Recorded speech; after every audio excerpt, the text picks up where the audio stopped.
ইমান হোপ লৈ ওলাই আহিছা, ইমান আশা লৈ ওলাই আহিছা খেলত আগবাঢ়িম বুলি, তাৰ বাবেও মোৰ বহুত বহুত ভাল লাগিছে, যিহেতু এজন খেলুৱৈ হিচাপে আৰু খেলুৱৈ ওলোৱাটো মোৰ এটা সপোন হয়। আৰু তোমালোকে যিদৰে চেষ্টা কৰিছা, এতিয়া দেখা পাইছো সকলোৰে ঠাণ্ডা লাগিছে চাগে, নহয়নে? হ'লেও তোমালোকে স্পৰ্টছক লৈ যেনেধৰণৰ ডেডিকেশ্যন, কাৰণ এজন স্পৰ্টছমেনেহে এনেদৰে বহি থাকিব পাৰে ইমান ঠাণ্ডাত।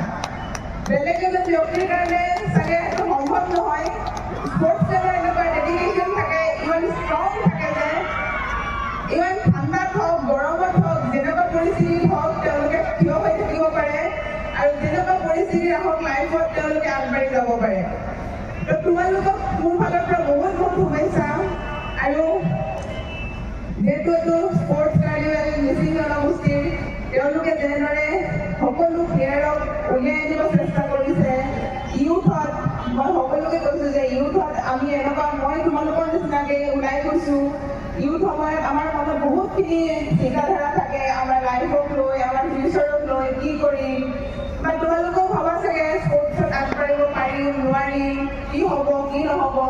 কিছুমানে কয় স্কুল গ'লে বেছি ভাল, কিছুমানে কয় খেলিলে বেছি ভাল, কিন্তু তোমালোকৰ মনতো এনেকুৱা থাকিব যে কি হ'ব কি নহ'ব, কনফিউজন থাকিব।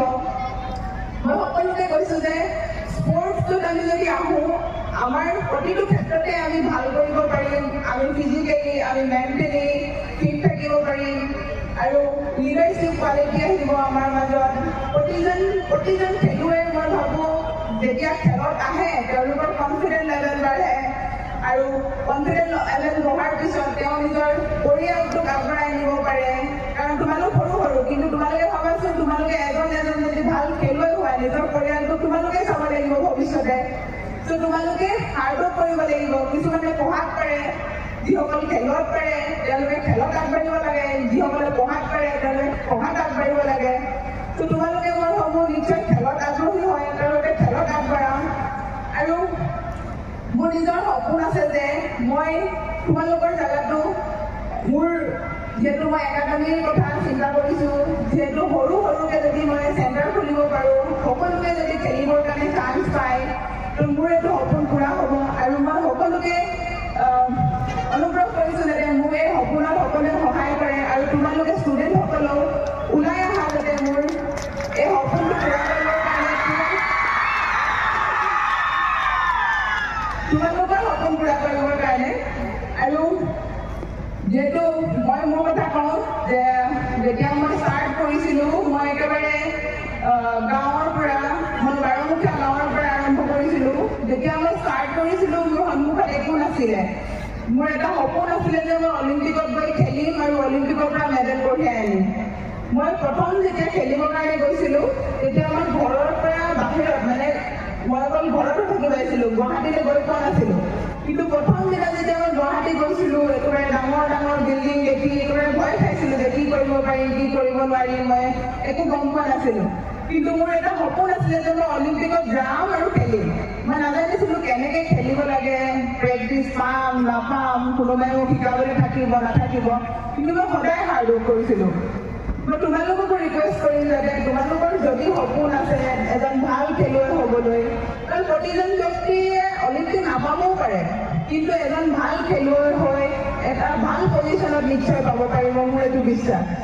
তো তোমালোকেও যাতে এনেকুৱা যদি প্ৰব্লেম আহে লাইফত, এনেকুৱা লাগে যে স্পৰ্টছ এৰি দিওঁ, এনেকুৱাকৈ নাভাবিবা।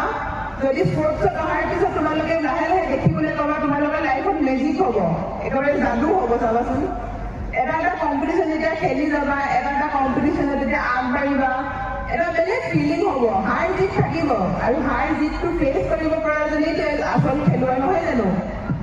তোমালোকেও এতিয়া বহুতখিনি আছা, কোনোবা হাৰিব কোনোবা জিকিব, কিন্তু হাৰ জিতৰ পিছতো যদি এইমটো, যদি তোমালোকে নেশ্যনেল খেলাৰ সপোন থাকে, ইণ্টাৰনেশ্যনেল খেলাৰ সপোন থাকে, হৰাৰ পিছতো কোনো ভাগি নাযাব, আকৌ উঠিব আকৌ খেলিব। তোমালোকেও হাৰিলে কোনো হাৰি নাযাবা, হাৰিলেহে আকৌ জিকিবৰ কাৰণে শিকোঁ। মই যিমানবাৰ হাৰিছোঁ তাত মই আৰু ষ্ট্ৰং এটা এইম লৈ আগবাঢ়িছোঁ, কাৰণ যেতিয়া হাৰোঁ আমি নিজৰ ভুলবোৰ দেখিবলৈ পাওঁ, আমি নিজক চাওঁ। তোমালোকে যদি কোনোবাই হাৰা, আজি জিকিবা, আৰু জিকিলেও যিহেতু আৰু ভাল কৰিবৰ থাকিল বহুত ভাল কৰা আমাৰ অসমৰ নাম উজ্বলোৱা মিচিং কমিউনিটিৰ নাম উজ্বলোৱা সকলোৱে এজন ভাল খেলুৱৈ হৈ যাতে আগবাঢ়ি যোৱা ধন্যবাদ